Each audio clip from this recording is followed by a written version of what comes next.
वान्या जी के पास चलते हैं। पहली 3 राशियों का जिक्र वान्या जी हमने किया था, अगली 3 राशि हमने मेष, वृषभ, मिथुन की बात की। कर्क, सिंह और कन्या राशि वाले कैसे कृपा पा सकते हैं प्रभु हनुमान की? वान्या जी।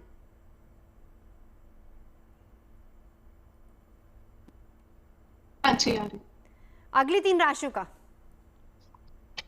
अगली 3 राशियों की अगर हम बात करते हैं तो हमने अभी सिर्फ स्टार्टिंग की 3 करी थी। कर्क राशि में जो है मंगल जो है हमेशा नीच के होते हैं, तो आप जो है लाल दान अगर करते हैं, जितना लाल दान करेंगे उतना आपके लिए जो है बेनिफिशियल होगा। इसके अलावा अपने छोटे भाइयों को प्यार करें और गुस्सा बिल्कुल ना करें। जितना गुस्से को शांत रखेंगे उतना मंगल के नेगेटिव इम्पैक्ट्स जो है आपकी लाइफ में आपको नहीं आएंगे। सिंह राशि की अगर हम बात करते हैं तो सिंह राशि के लिए मैं कहूंगी कि मारुति स्रोत का जो है आप पाठ कर सकते हैं, बजरंग बाण का पाठ कर सकते हैं। रामचरितमानस की कुछ चौपाइयों को पढ़ के उनको अगर आप अपनी लाइफ में इंक्लूड करते हो, इनकलकेट करते हो, तो वो आपके लिए बहुत ज्यादा अच्छा है। सूर्य मंगल जो है वैसे भी मित्र है, तो जितना हो सके अपने भाइयों को ब्लेस करो, उनको आप जो है कुछ कुछ गिफ्ट्स भी दे सकते हो। कन्या राशि की अगर हम बात करते हैं, आपको करना क्या है, आपको 108 पान के पत्ते लेने हैं और उस पर जो है आपने राम लिखना है। उन पूरे चंदन से जो है आप राम लिखेंगे, 108 की माला बनाएंगे और जो माला है वो आपको कलावा में बनानी है। जो आपकी रोली धागा होता है उस पर 108 पत्ते बांधने हैं और वो जो है आपको हनुमान जी को चढ़ाने हैं। और आपको जो है पान की मिठाई जो है वो भी जो है आप उन्हें चढ़ा सकते हैं। अगली राशि की बात करते हैं, तुला राशि की। तुला राशि वालों, आपको जो है हनुमान जी को चमेली का तेल और उनका पूरा चोला जो है वो आपको चढ़ा के आना है। वहां पर जब आप जाते हैं तो एक देसी घी का दिया जो है हनुमान जी के आगे चढ़ाएं और 21 केले का जो है उन्हें भोग लगाकर जो है आप किसी मंदिर में जो है बंदरों को जो है दान कर सकते हैं। वृश्चिक राशि की अगर हम बात करते हैं तो इनके स्वामी जो है वो भी मंगल है। तो आपको करना क्या है, आपको मंदिर में जाना है और वहां जाकर बजरंग बाण करना है, सुंदरकांड का पाठ करना है।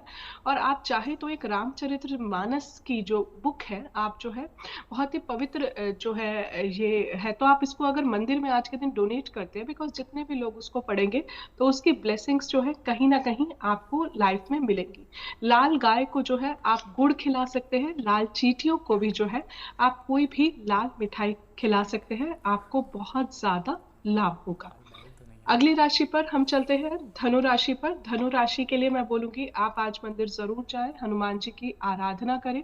उसके बाद जो है आप बंदरों को जो है लाल टमाटर या फिर गुड़ चना जो है आज के दिन खिला सकते हैं। ओम क्राम क्रीम क्रूम सह भौमाय नमः का जो है आप जाप कर सकते हैं। बिल्कुल ओम हनुमते नमः का भी आज आप जाप कर सकते हैं। बिल्कुल लौटूंगी आखिरी 3 राशियों पर, लेकिन उससे पहले अरविंद शुक्ला जी अब आपके पास आते हुए, क्योंकि बहुत सारे शुभ योग भी आज के दिन बन रहे हैं, तो आज के दिन और क्या कुछ किया जा सकता है हनुमान जी की कृपा पाने के लिए? देखिए, आज पूर्णिमासी भी है, ये भी आप ध्यान रखेंगे कि जो लोग व्रत रखते हैं, व्रत की पूर्णिमा जो रखते हैं वो आज है। कल स्नान दान की पूर्णिमा है। व्रत की पूर्णिमा आज इसलिए है कि अर्घ जो चंद्रमा को दिया जाता है, तो रात्रिकालीन की समय पे आपका जो है पूर्णिमा होनी चाहिए। तो आज पूर्णिमा है, आप चंद्रमा की भी उपासना करें, चंद्रमा को भी अर्घ दें और उसके साथ साथ चंद्रमा की कृपा प्राप्त करने के लिए भगवान शिव की उपासना करें। और भगवान शिव के ही 11वें रुद्र के अवतार हनुमान जी हैं। कहते हैं ना कि दुर्गम काज जगत के तेते, सुगम अनुग्रह तुमरे तेते। दुर्गम से दुर्गम जो आपका कार्य होगा, कठिन से जो कठिन आपका कार्य होगा, वह कार्य आपका हनुमान जी की उपासना से हो जाएगा। लेकिन हनुमान जी की उपासना करते कैसे हैं, करनी कैसे चाहिए? पूर्णतः हनुमान जी की उपासना में जो है शुद्धता और पवित्रता चाहिए। जैसे वो पर ब्रह्मचर्य माने गए हैं। कहते हैं कि कबीरा रे इस जगत में कौन भयो समरस्त, कंचन और कामनी के सन्मुख कौन न पसारो हस्त। इस जगत संसार में यदि कोई पर ब्रह्मचर्य हुए हैं तो वो हनुमान हैं, वो परशुराम हैं और वो भीष्म पितामह हैं। ये 3 महापुरुष ऐसे हैं जो कंचन और कामनी के सामने इनने कभी भी अपने आप को डुलाया नहीं, ये कभी भी अपने आप का मन नहीं इनने डगमगाया। तो इनकी जो पूजा आराधना है उसके लिए पवित्रता बहुत ज़्यादा चाहिए। इसीलिए नारी जो है ज़्यादातर जो है हनुमान की उपासना करने में किनारा काटती हैं। क्यों? क्योंकि कई बार क्या है कि सिर से स्नान जब वो नहीं किए होती हैं तो उतनी शुद्धता उनके अंदर नहीं होती है। तो हनुमान जी की उपासना में सबसे बड़ी बात क्या है? शुद्धता होनी चाहिए। देखिए, भाव की शुद्धता तो होती है, लेकिन जब तक कहते हैं कि शारीरिक शुद्धता आपकी नहीं हो पाएगी तब तक अंतःकरण से आपकी मानसिक शुद्धि नहीं होती है। कहते हैं ना कि जल और मिट्टी से शुद्धि तो शरीर की होती है, लेकिन अंतःकरण की शुद्धि प्रभु के हृदय से जब आप प्रभु का स्मरण करेंगे, प्रभु का नाम लेंगे, तब आपके मन की और हृदय की शुद्धि होती है। तो वहाँ की शुद्धि पहुँचने के लिए पहले आपको जो है बाहरी अपनी शुद्धिकरण करना होता है। उनको गुड़ चने का जो भोग लगाएंगे, देखिए चने का महत्व तो उनके प्रसाद में सबसे ज़्यादा है। और इसके बाद उनको आप जो है लंगोट जो है उनके परम ब्रह्मचर्य का प्रतीक है। लंगोट और झंडा जो है विजय का प्रतीक है। प्रभु राम के साथ वो रहे हैं। देखिए, एक क्षण ऐसा आया कि जब उनको जो है समुद्र पार करना था तो उस वक्त हर कोई, जितने भी उनकी वानर सेना थी, किसी के भी क्षमता नहीं थी कि वह समुद्र को पार कर सके।